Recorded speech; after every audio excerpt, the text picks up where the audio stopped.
Anne of Green Gables, Chapter 24. Miss Stacey and her pupils get up a concert. It was October again when Anne was ready to go back to school. A glorious October, all red and gold, with mellow mornings when the valleys were filled with delicate mists as if the spirit of autumn had poured them in for the sun to drain. Amethyst, pearl, silver, rose, and smoke blue.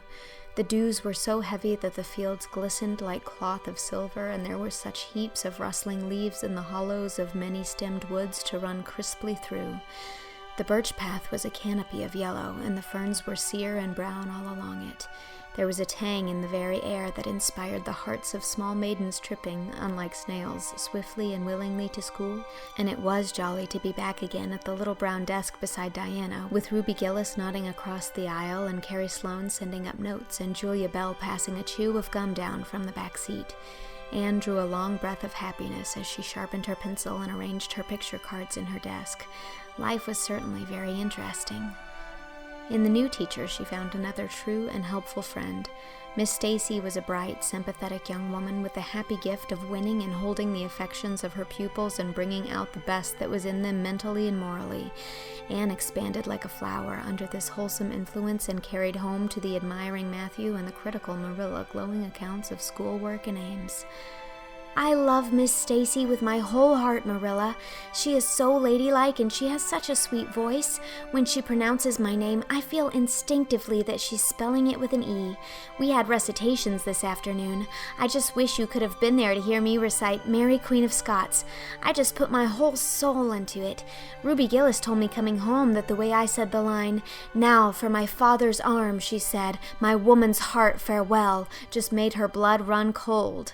"Well, now you might recite it for me some of these days, out in the barn," suggested Matthew. "Of course I will," said Anne meditatively, "but I won't be able to do it so well, I know. It won't be so exciting as it is when you have a whole school full before you, hanging breathlessly on your words. I know I won't be able to make your blood run cold."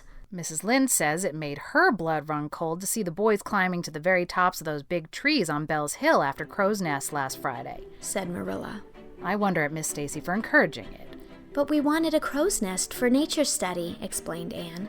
"That was on our field afternoon. Field afternoons are splendid, Marilla, and Miss Stacey explains everything so beautifully. We have to write compositions on our field afternoons, and I write the best ones." It's very vain of you to say so, then. You'd better let your teacher say it. "But she did say it, Marilla, and indeed I'm not vain about it. How can I be when I'm such a dunce at geometry? Although I'm really beginning to see through it a little too. Miss Stacey makes it so clear. Still, I'll never be good at it, and I assure you it is a humbling reflection. But I love writing compositions. Mostly Miss Stacey lets us choose our own subjects, but next week we are to write a composition on some remarkable person.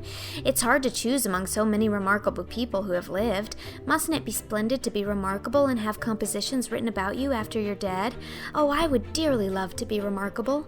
I think when I grow up I'll be a trained nurse and go with the Red Crosses to the field of battle as a messenger of mercy. That is, if I don't go out as a foreign missionary. That would be very romantic, but one would have to be very good to be a missionary, and that would be a stumbling block. We have physical culture exercises every day, too. They make you graceful and promote digestion." "Promote fiddlesticks," said Marilla, who honestly thought it was all nonsense. But all the field afternoons and recitation Fridays and physical culture contortions paled before a project which Miss Stacey brought forward in November. This was that the scholars of Avonlea School should get up a concert and hold it in the hall on Christmas night for the laudable purpose of helping to pay for a schoolhouse flag. The pupils one and all taking graciously to this plan, the preparations for a program were begun at once. And of all the excited performers-elect, none was so excited as Anne Shirley, who threw herself into the undertaking heart and soul, hampered as she was by Marilla's disapproval. Marilla thought it all rank foolishness. "It's just filling your heads up with nonsense and taking time that ought to be put on your lessons," she grumbled. "I don't approve of children's getting up concerts and racing about to practices. It makes them vain and forward and fond of gadding." "But think of the worthy object," pleaded Anne. "A flag will cultivate a spirit of patriotism, Marilla." "Fudge! There's precious little patriotism in the thoughts of any of you. All you want is a good time." Well, when you can combine patriotism and fun, isn't it all right? Of course, it's real nice to be getting up a concert. We're going to have 6 choruses, and Diana is to sing a solo. I'm in 2 dialogues, the Society for the Suppression of Gossip and the Fairy Queen. The boys are going to have a dialogue too, and I'm to have 2 recitations, Marilla. I just tremble when I think of it, but it's a nice thrilly kind of tremble, and we're to have a tableau with the last, Faith, Hope, and Charity. Diana and Ruby and I are to be in it, all draped in white with flowing hair. I'm to be Hope with my hands clasped, so, and my eyes uplifted. I'm going to practice my recitations in the garret. Don't be alarmed if you hear me groaning. I have to groan heart-rendingly in one of them, and it's really hard to get up a good artistic groan, Marilla. Josie Pye is sulky because she didn't get the part she wanted in the dialogue. She wanted to be the Fairy Queen. That would have been ridiculous, for who ever heard of a Fairy Queen as fat as Josie? Fairy Queens must be slender. Jane Andrews is to be the queen, and I am to be one of her maids of honor. Josie says she thinks a red-headed fairy is just as ridiculous as a fat one, but I do not let myself mind what Josie says. I'm to have a wreath of white roses on my hair, and Ruby Gillis is going to lend me her slippers because I haven't any of my own. It's necessary for fairies to have slippers, you know. You couldn't imagine a fairy wearing boots, could you? Especially with copper toes. We are going to decorate the hall with creeping spruce and fir mottos with pink tissue paper roses in them, and we are all to march in 2 by 2 after the audience is seated, while Emma White plays a march on the organ. Oh, Marilla, I know you are not so enthusiastic about it as I am, but don't you hope your little Anne will distinguish herself? All I hope is that you'll behave yourself. I'll be heartily glad when all this fuss is over and you'll be able to settle down. You are simply good for nothing just now, with your head stuffed full of dialogues and groans and tableaus.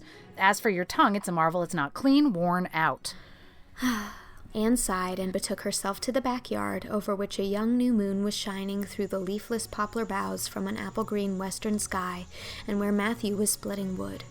Anne perched herself on a block and talked the concert over with him, sure of an appreciative and sympathetic listener in this instance at least. Well, now I reckon it's going to be a pretty good concert, and I expect you'll do your part fine, he said, smiling down into her eager, vivacious little face. Anne smiled back at him. Those two were the best of friends, and Matthew thanked his stars many a time and oft that he had nothing to do with bringing her up.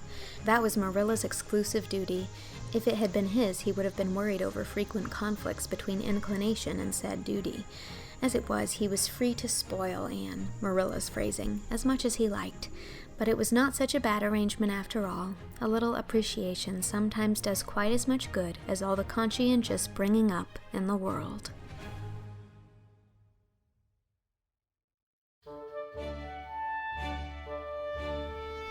That was Chapter 24 of Anne of Green Gables. Marilla Cuthbert was read by Whitney Avalon, Matthew Cuthbert was read by Dylan Saunders, and Anne Shirley was read by me, Mary Kate Wiles. It is also recorded and edited by me and executive produced by Shao Chih Kuo.